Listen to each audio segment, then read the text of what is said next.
Hi guys, welcome to Silver Lake Honey channel. This video I'm just going to show you very quick how I make pollen patties and mixed with honey and powdered sugar for my bees. So I use real pollen I collect through the year. I have the pollen traps and I save. You know, these supplements, they cost a lot of money. Everything is rising, so I'm collecting my own pollen and then I grind. As far as sugar, I buy big bags like in Sam's Club or Walmart, and then I grind on the grinder, because if you buy powdered sugar, it contains cornstarch, which is not good for the bees.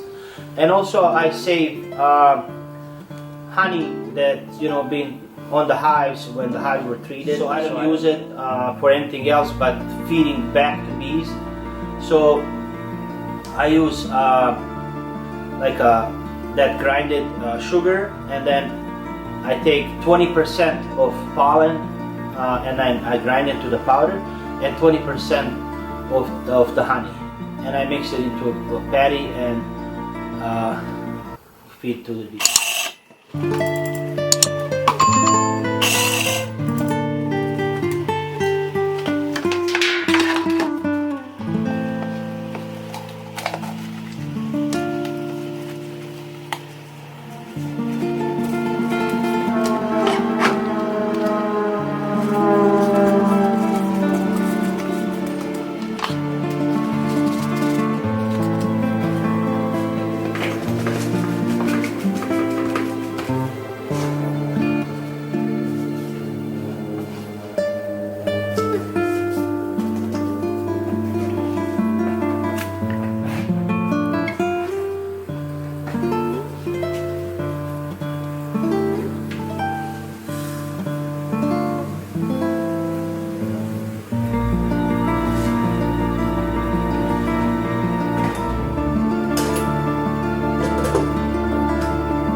How I make the pollen patties for the fall feeding. I hope this helped you, and thank you very much for watching. Wish your bees a good season and good wintering. So remember, this is the last month we can help them, and do the best we can do to ensure they're overwinter good. They have enough stores, they're treated for mites. queen is laying. So now is the time to take care of all the problems before the winter. Winter is coming fast. Thank you for watching. Happy beekeeping.